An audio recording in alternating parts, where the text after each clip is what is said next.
I'm Samantha Mitchell, 29 years old, and I've always been the forgotten middle child between my Einstein-level siblings. My mom forgot my birthday for the 5th consecutive year, but this time was different. After years of grinding, I finally landed a promotion that let me buy the Audi I'd dreamed of since college. Funny how suddenly my family wanted to talk after seeing my Instagram post. The emergency family meeting was scheduled faster than my car goes from 0 to 60. If you've ever felt invisible to your family until you did something they couldn't ignore, hit that like button and subscribe as I take you through what happened next. Growing up in Brookline, a wealthy suburb of Boston, meant expectations were sky high. Our neighborhood was filled with doctors, lawyers, and professors from nearby Harvard and MIT. My parents fit right in. Mom was a celebrated neurosurgeon at Massachusetts General Hospital, and Dad was a tenured economics professor at Boston University.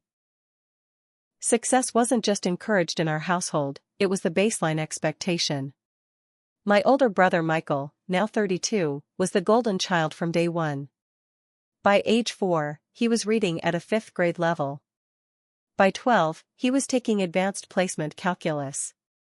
His bedroom walls were adorned with academic medals, science fair trophies, and eventually, his Harvard acceptance letter, framed, of course. Mom proudly told everyone that Michael had known he wanted to be a doctor since he was 6, when he meticulously bandaged our neighbor's cat after it scraped its paw. Today, he's completing a prestigious fellowship in cardiothoracic surgery at Johns Hopkins, and our mother couldn't be prouder. Then there's my younger sister Jessica, 26, the family firecracker. Though she came 3 years after me, she might as well have been breathing down my neck from birth. Where Michael was methodical and reserved, Jessica was bold and outspoken. She skipped a grade, joined the debate team, and never lost an argument, especially not at home. Yale Law was a natural fit, and now she's a rising star at a corporate law firm in New York.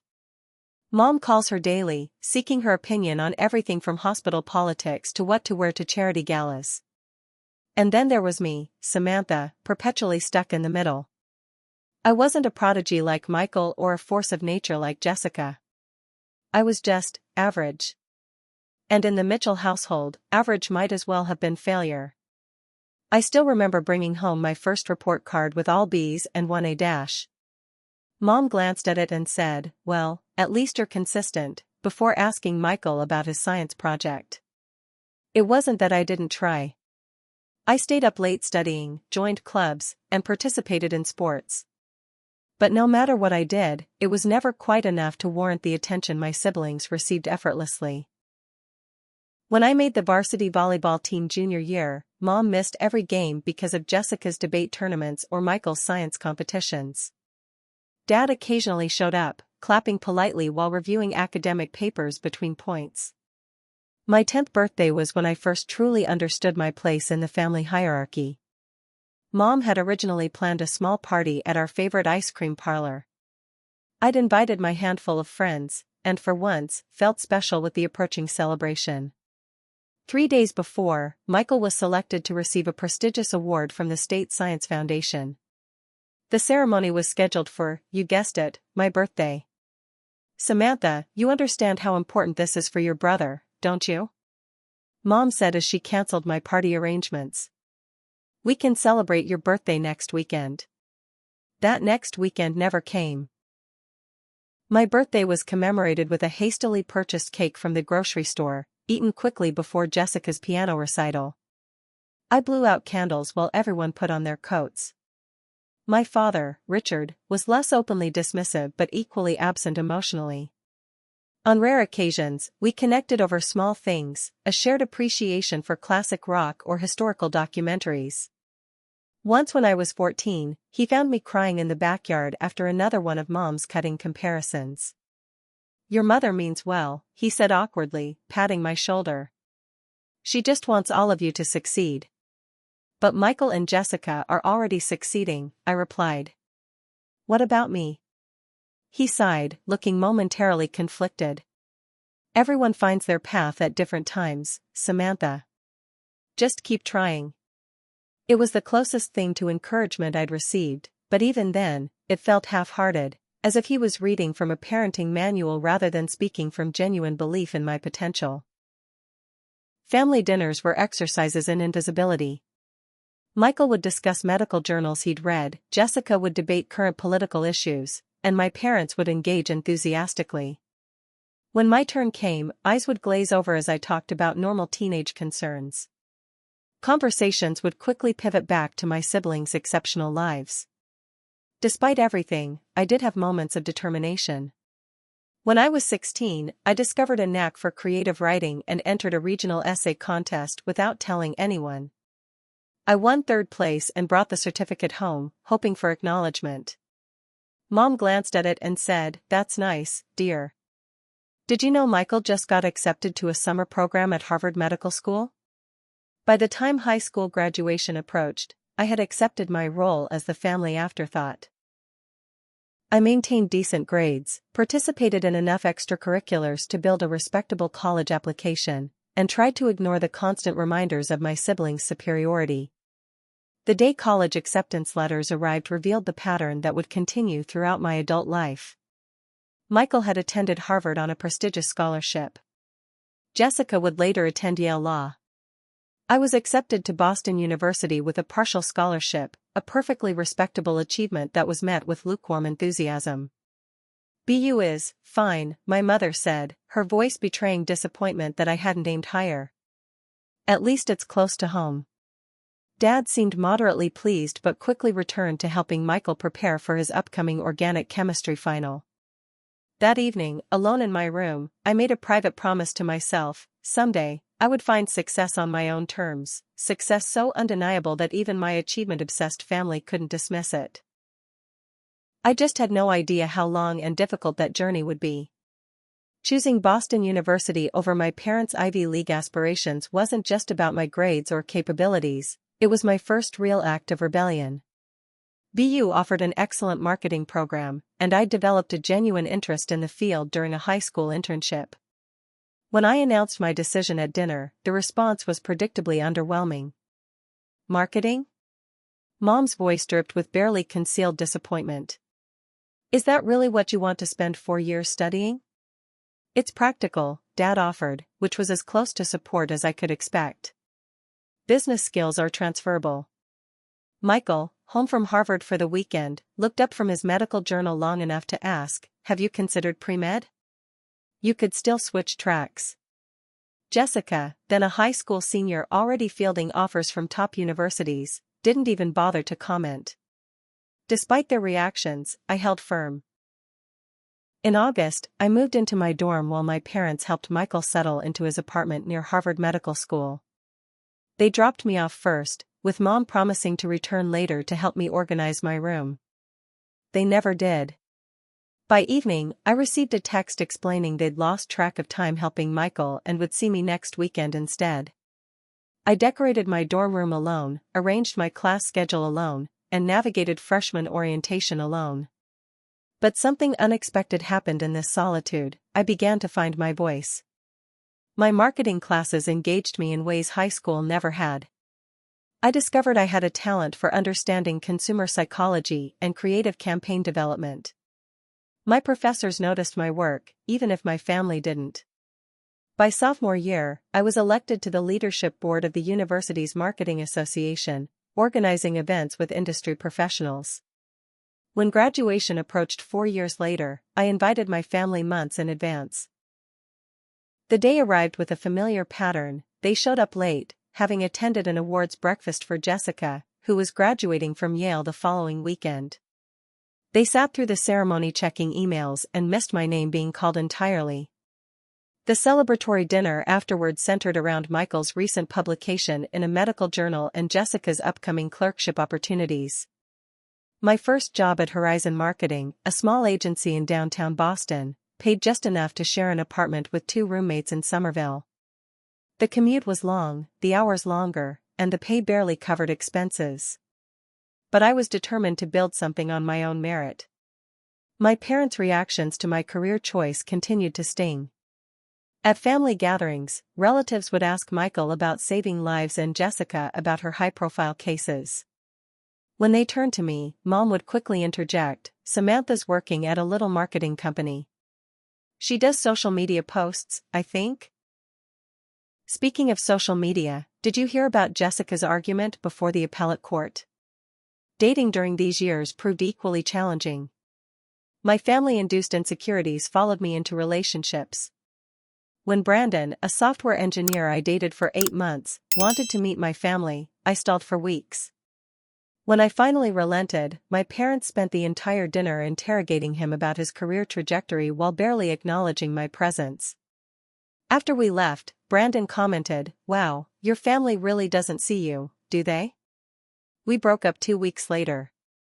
Over the next 3 years, I job-hopped between 4 different marketing positions, trying to find the right fit while building my portfolio. Each move brought modest salary increases but nothing transformative. Throughout this period, the family dynamics remained painfully consistent. The Christmas gathering when I was 26 crystallized everything.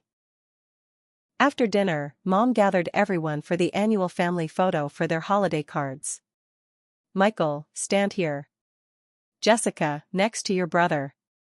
Richard, behind the kids," she directed. I stood waiting for my position assignment until the photographer asked, "Should we include the young lady on the side too?" Mom looked genuinely startled, as if she'd forgotten I was there. "Oh. Yes, Samantha, squeeze in next to Jessica."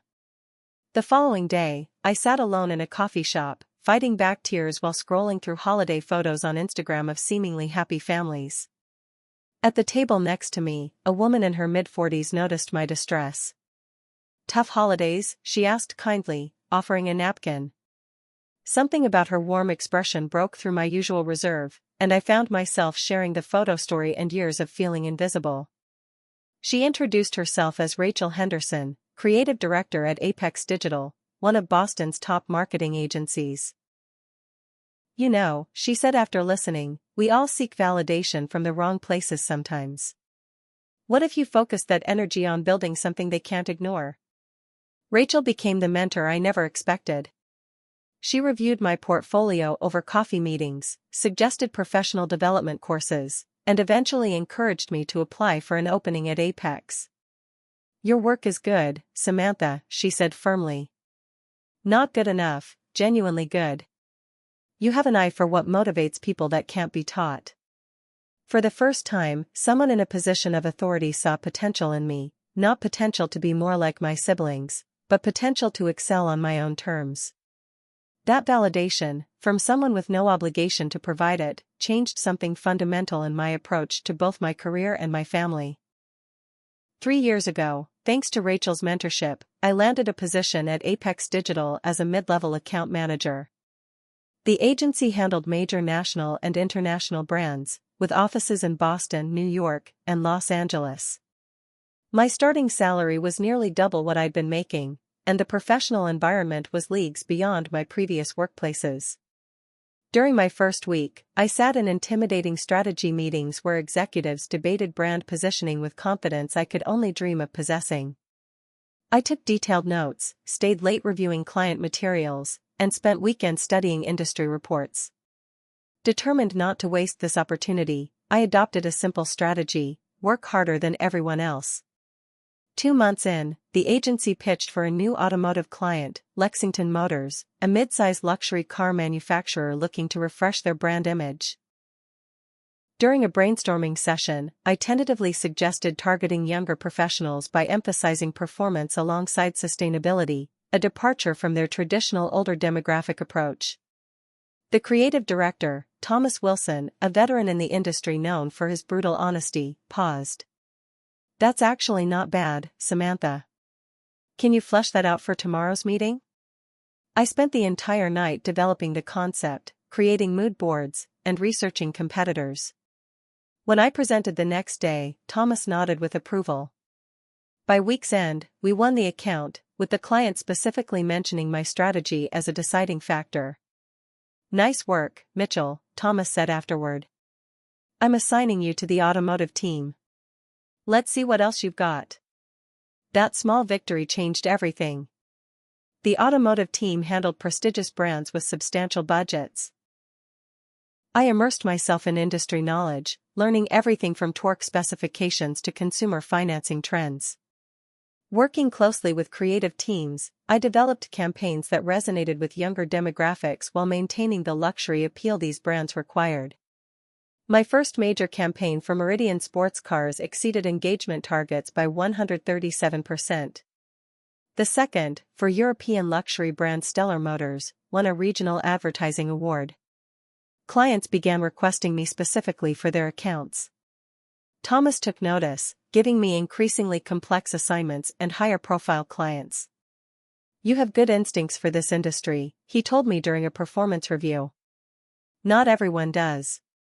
Keep this trajectory, and you'll go far here." For once, my work was being evaluated on its merits, not compared to someone else's achievements. Each success built my confidence, and with it came a gradual shift in how I viewed myself. The constant internal voice comparing me to Michael and Jessica grew quieter as my professional accomplishments accumulated. By my second year at Apex, I was handling our largest automotive accounts independently. I'd built relationships with industry executives, learned to navigate corporate politics, and developed a reputation for innovative campaign strategies.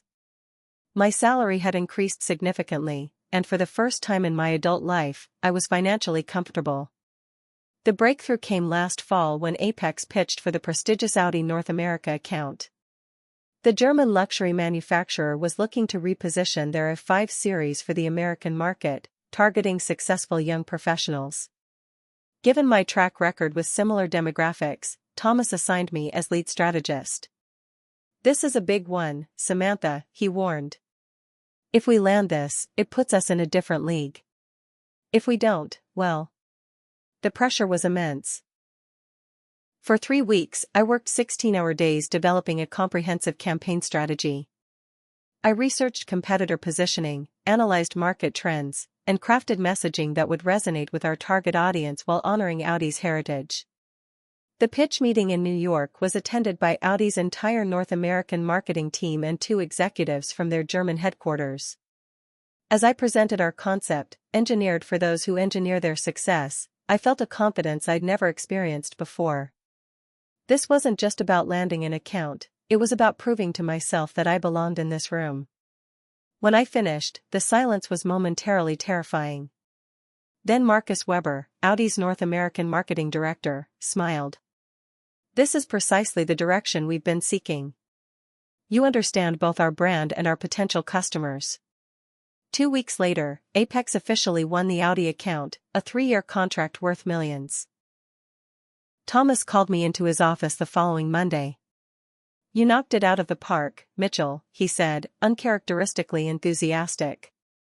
"The client specifically mentioned your strategy as the deciding factor." He slid a document across his desk. "We're promoting you to senior account executive with a focus on luxury automotive brands. There's a substantial salary increase, performance bonuses, and profit sharing." I stared at the compensation package in disbelief. My new salary would be more than triple what I'd made at my first marketing job just a few years earlier. The performance bonuses could potentially add another 30% annually. "You earned this," Thomas said, noticing my expression. "Some people in this industry never find their specialty. You found yours." That evening, I walked along Boston Harbor, processing the day's events. For years, I'd worked to prove myself, always feeling one step behind my brilliant siblings. Now, I'd achieved something significant on my own terms. As I watched the sunset reflect on the water, a thought crystallized: I could finally afford the one thing I'd wanted since college, an Audi A5 coupe. The car had first caught my eye during my senior year at BU. A professor had driven one, and I'd admired its elegant lines and understated luxury. Unlike the flashy sports cars some students coveted, the Audi represented sophisticated success to me. I'd look up the specs during boring lectures, configuring my dream version online: quantum gray exterior, black leather interior, premium sound system, all the technological bells and whistles. Now, with my promotion and bonuses, that dream could become reality. The car would cost around $55,000 with my preferred options, a sum that would have been unthinkable before but was now within reach. It wasn't just transportation, it was a tangible symbol of what I'd accomplished despite my family's lack of faith in me. I scheduled an appointment with the Audi dealership in downtown Boston for the following week, feeling a mixture of excitement and vindication. For once, I would have something that even my high-achieving siblings couldn't dismiss. As my 29th birthday approached, I couldn't help but hope this year might be different. Despite decades of evidence to the contrary, some childish part of me still wanted my family to remember without prompting. The promotion, the Audi appointment scheduled for my birthday, perhaps these achievements would finally make me visible to them. The morning of my birthday, I woke up early and immediately checked my phone. 3 birthday texts from friends, a LinkedIn notification, and an email from a client, but nothing from family. I told myself it was still early, they might call later. At Apex, I walked into my office to find it decorated with balloons and a happy birthday banner. Amanda from the creative team had organized it. My colleagues sang as they presented a chocolate cake from my favorite bakery. Thomas stopped by with a card signed by the executive team and a bottle of champagne. "The Audi team sends their regards," he said with a smile. "Apparently, you mentioned your birthday during yesterday's call, and they were impressed you were working on your special day. Keep building that relationship, they're our biggest client now." At lunch, Amanda took me to an upscale restaurant overlooking the harbor. As we clinked glasses of Prosecco, she asked the inevitable question. "So, have your parents called yet?" I shook my head, trying to maintain a neutral expression. "Sam, this is ridiculous," she said, not bothering to hide her indignation. "It's your birthday. Again. How do they forget every year?" "They're busy," I offered weakly. "Mom has surgeries scheduled weeks in advance, and Dad is presenting at some economics conference." Michael and Jessica managed to get birthday dinners, vacations, and constant attention despite their busy careers, she countered. "You need to stop making excuses for them." I sighed, knowing she was right but unwilling to admit how much it still hurt. "It's fine. I'm used to it." "That's the problem," Amanda said softly. "You shouldn't have to be used to being forgotten." After lunch, I returned to the office for a conference call before leaving early for my appointment at the Audi dealership. The sales consultant, Brian, greeted me warmly. "Happy birthday, Ms. Mitchell. I've got the A5 you inquired about ready for a test drive, and we've prepared all the paperwork for your review." For the next hour, I test drove my dream car through Boston's streets, feeling the powerful engine respond to my touch and admiring the immaculate interior. Back at the dealership, Brian walked me through the financing options. With my substantial down payment and excellent credit score, the monthly payments were completely manageable with my new salary. "We can finalize everything today, and you could drive it home now," Brian suggested. "Or if you prefer, we can complete the paperwork and have it ready for pickup tomorrow after we detail it one more time." "Let's plan for tomorrow," I decided.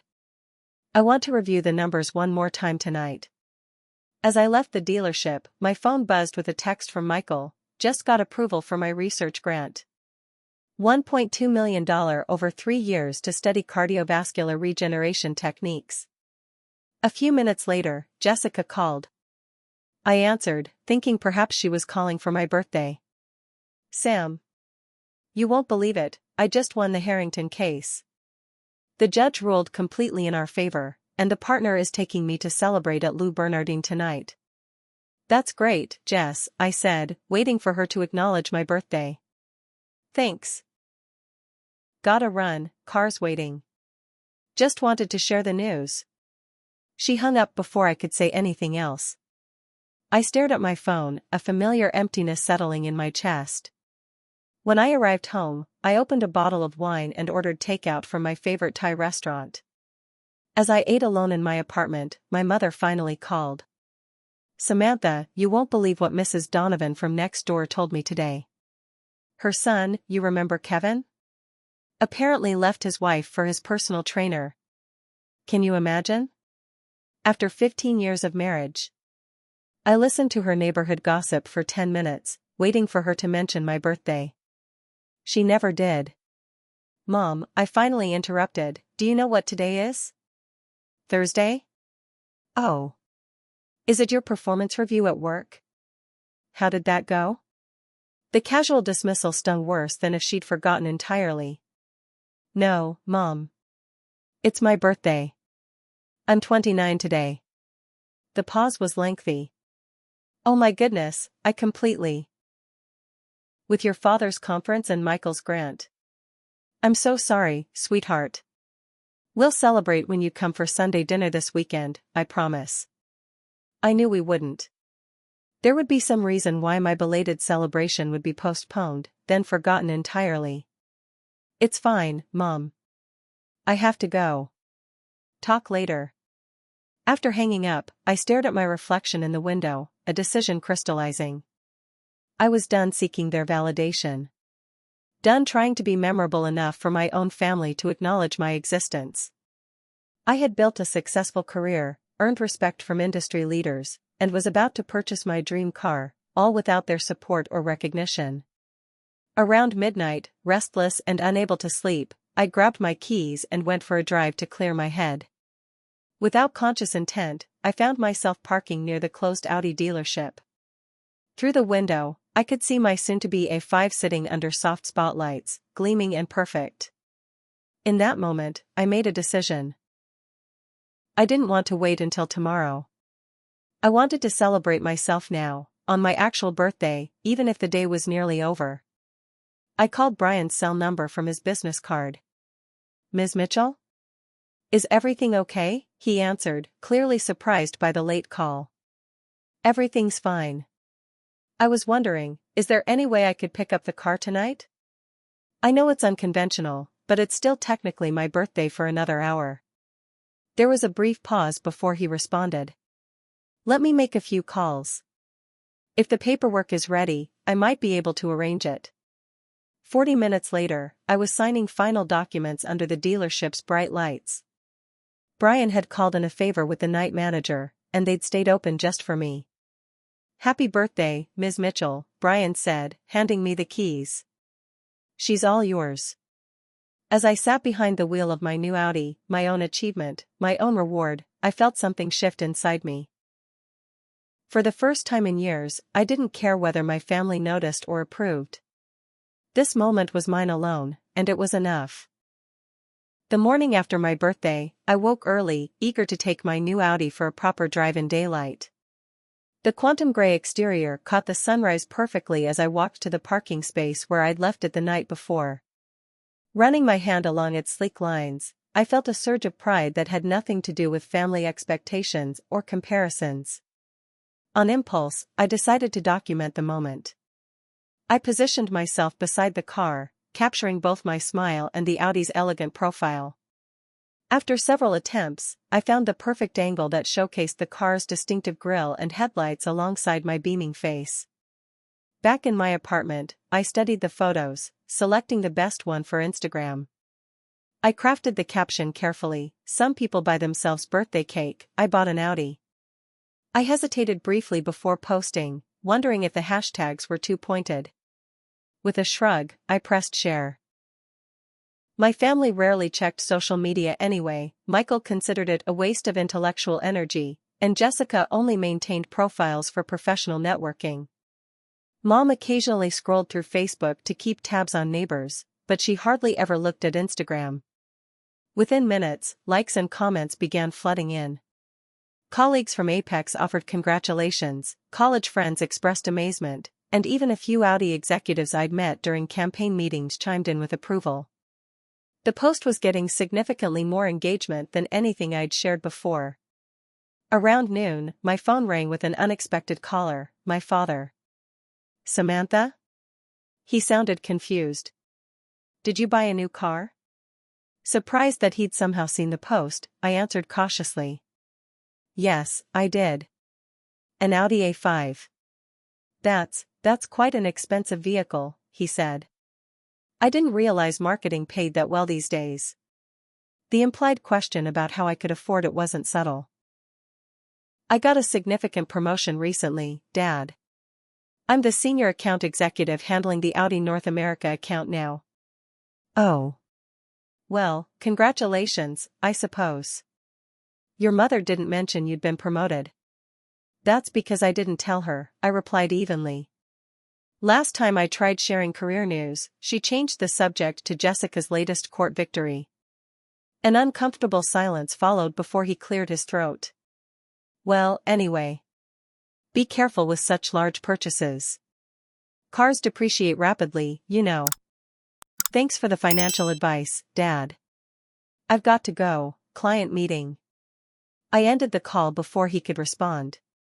My phone buzzed again almost immediately with a text from Jessica, nice car. A bit showy for Instagram, don't you think? Hashtag no family money seems unnecessarily aggressive. I didn't bother responding. 20 minutes later, Michael texted, Dad mentioned your new Audi. Have you calculated the total cost of ownership including depreciation, insurance premium increases, and maintenance? Luxury vehicles typically cost 30% more to maintain than standard models. Just looking out for your financial health. I rolled my eyes and muted the conversation. Michael had never looked out for my financial health before, but suddenly he was concerned now that I'd purchased something nice for myself. By late afternoon, I was in a strategy meeting when my phone vibrated repeatedly with an incoming call. Glancing down, I saw it was my mother. I sent it to voicemail, but she called again immediately. After the third attempt, I excused myself from the meeting. Mom? I'm at work. Is everything okay? Samantha Jean Mitchell.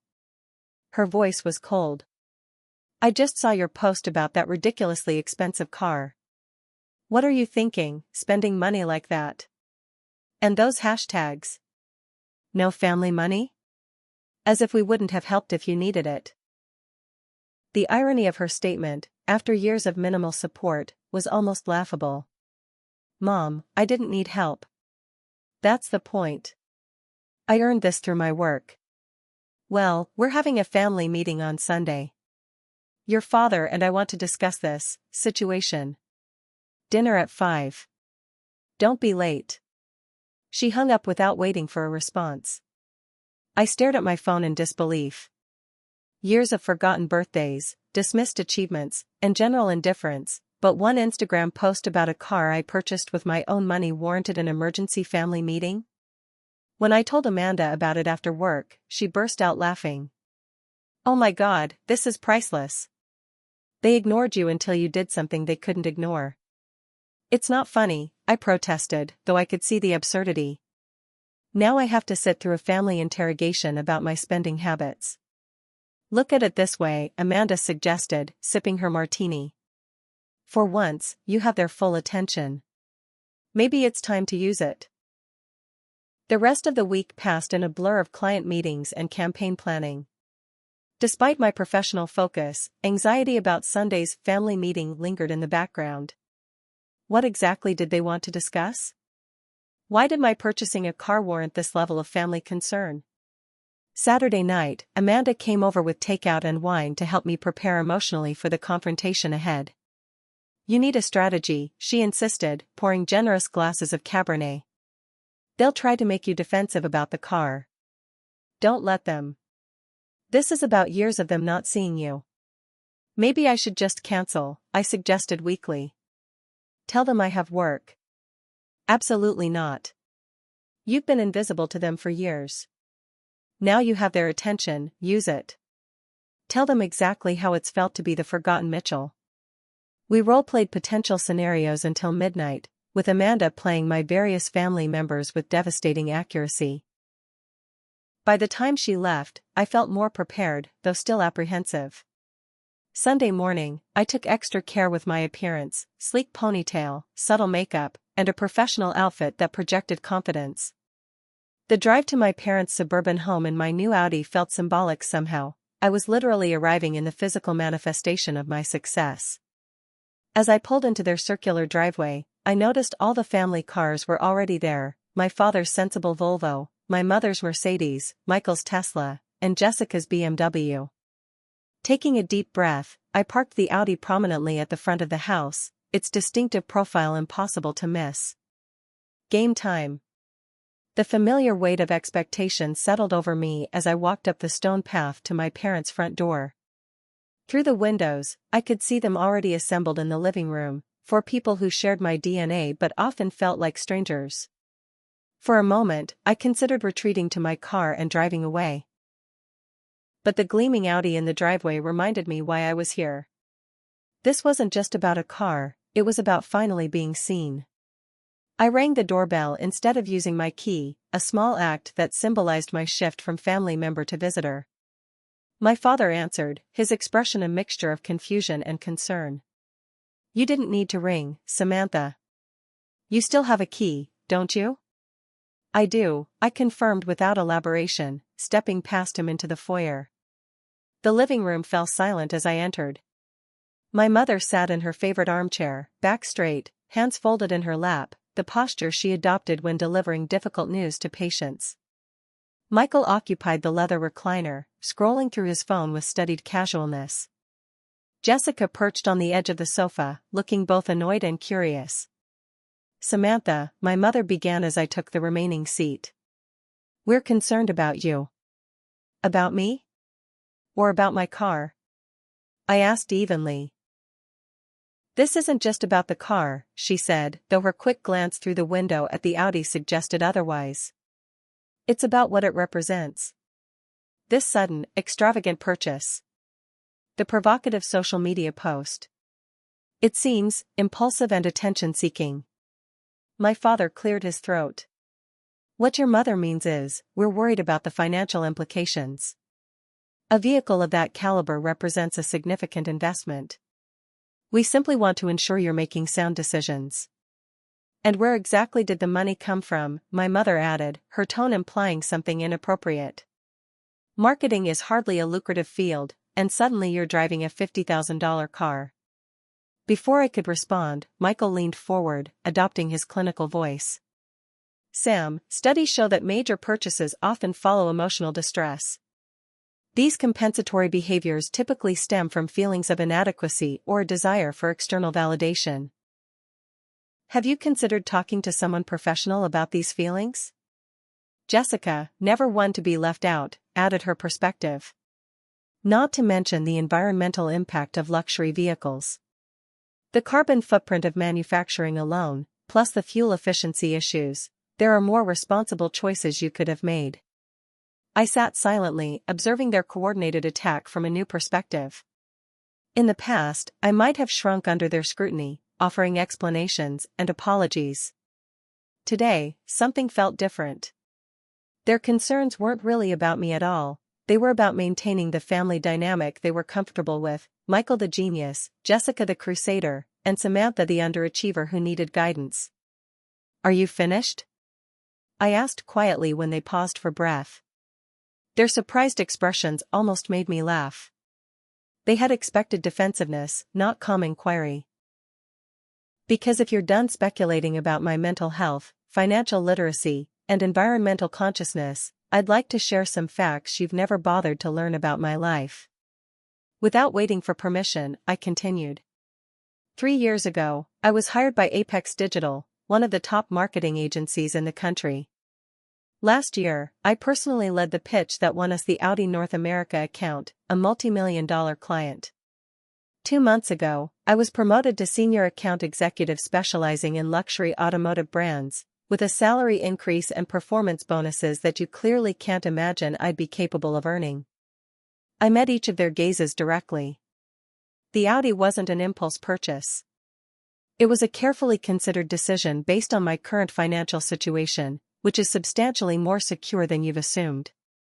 And yes, I bought it on my birthday, the same birthday all of you forgot. Again. The silence that followed was heavy with unspoken realizations. My mother recovered first.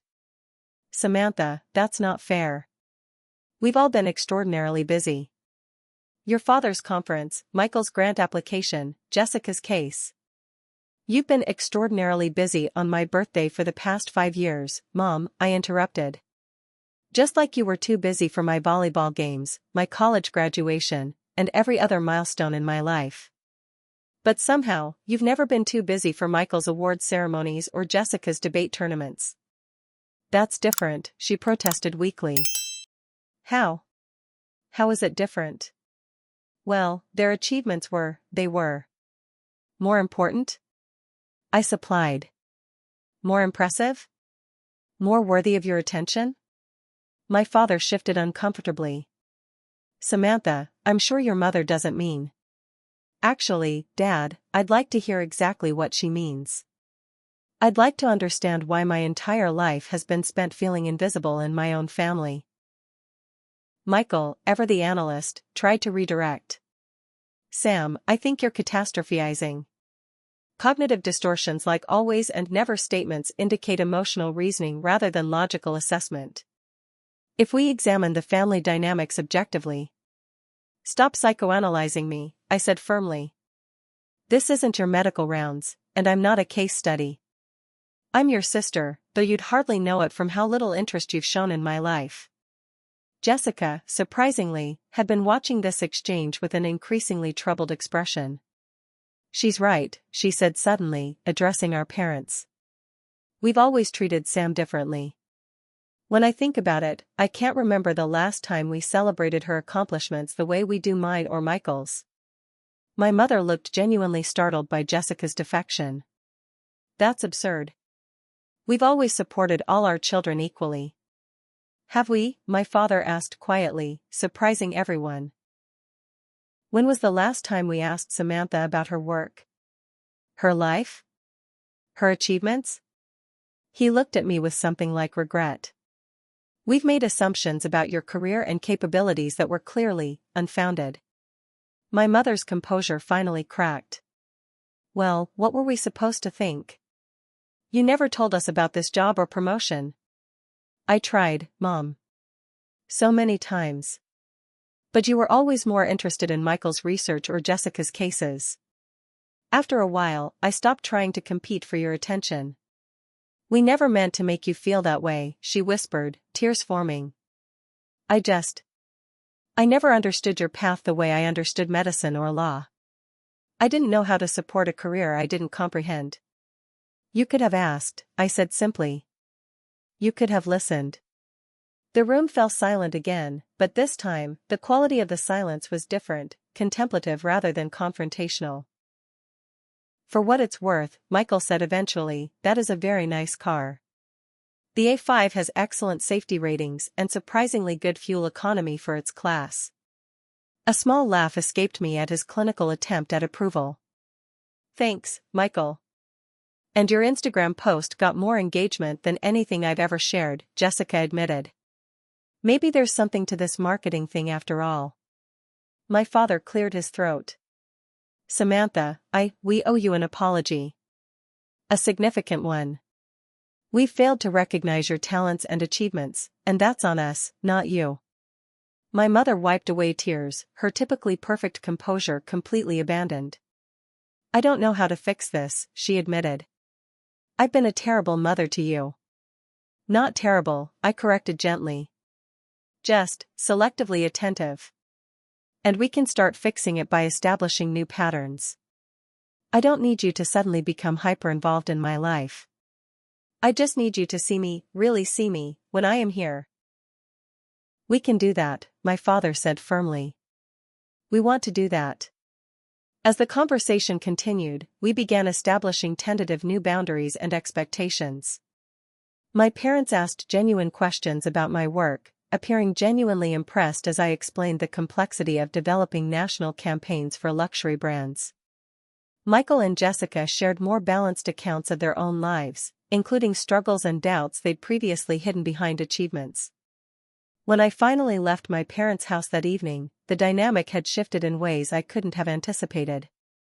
Nothing was magically fixed, decades of established patterns wouldn't disappear overnight. But something fundamental had changed. As I walked to my car, my mother followed me outside. It really is beautiful, she said, admiring the Audi. And more importantly, you earned it. I'm proud of you, Samantha. I should have said that more often. Those words, I'm proud of you, had been so rare in my life that they almost brought tears to my eyes.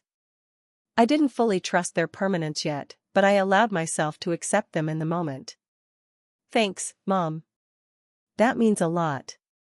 As I drove away, I glanced in the rearview mirror to see my entire family standing in the driveway, watching me leave. For once, all their attention was focused on me, and it felt like the beginning of something new. 3 months have passed since that fateful family meeting, and while I'd love to report that everything changed overnight, reality is more complicated and nuanced. What has changed, however, is significant in ways I never expected. My mother now has all family birthdays, including mine, programmed into her phone with multiple reminders. She called last week specifically to ask what I'd like to do for my upcoming 30th birthday, suggesting we could plan a weekend celebration if you're not too busy with work. The slight awkwardness in her voice told me this was new territory for her, prioritizing my schedule rather than assuming I would accommodate everyone else's. My father has developed a habit of sending brief texts when he reads articles about marketing or advertising. They're often accompanied by questions that reveal his genuine attempt to understand my industry. Saw piece on neuromarketing in The Economist. Is this approach used in automotive campaigns?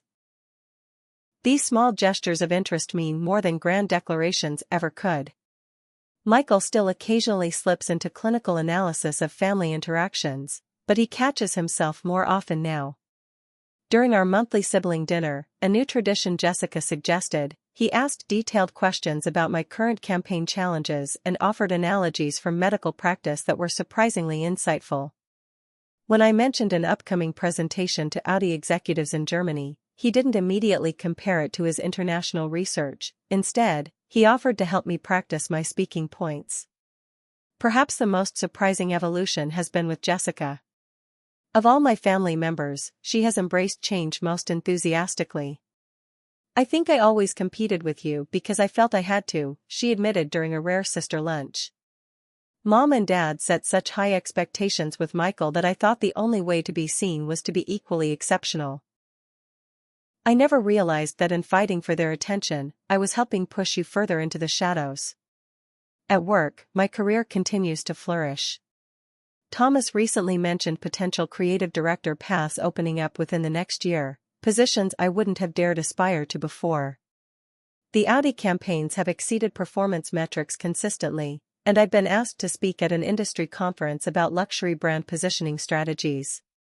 My personal life has seen changes too. 2 months ago, I met Daniel at a charity event hosted by Apex. As the creative technology director at a partnering agency, he understands the demands of my career while maintaining his own impressive path. Unlike previous relationships, I didn't hesitate to introduce him to my family. During that dinner, I watched with amazement as my parents asked him thoughtful questions about his work and life rather than conducting an achievement interrogation. The Audi remains my daily reminder of self-reliance and validation.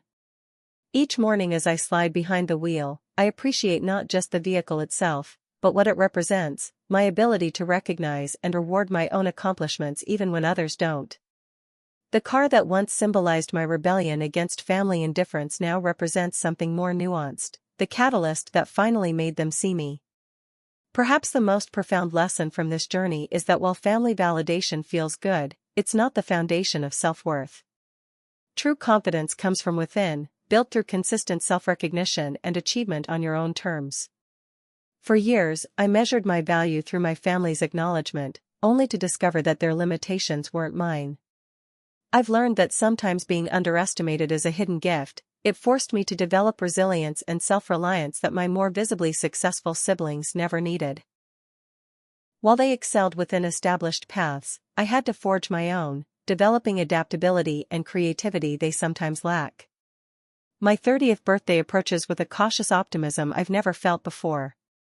I don't expect perfection from my family, old patterns have deep roots that take time to transform. But I do expect respect, and more importantly, I now demand it from myself. For those of you watching who felt invisible within your own families, overlooked at work, or underestimated by others, I see you. Your worth isn't determined by external validation. Build your life on your terms, celebrate your own victories, and recognize that sometimes the most meaningful transformation begins with buying yourself that metaphorical, or literal, Audi. Have you ever had to create your own validation when others wouldn't give it? How did you finally make people see your worth? Share your stories in the comments below. I'd love to hear how you navigated similar challenges. And if you found this revenge story helpful, please like, subscribe, and share with someone who might need to hear that they deserve to be seen. Thank you for listening to my journey, and remember, sometimes the best revenge story isn't about getting back at others, but about proving your own worth to yourself.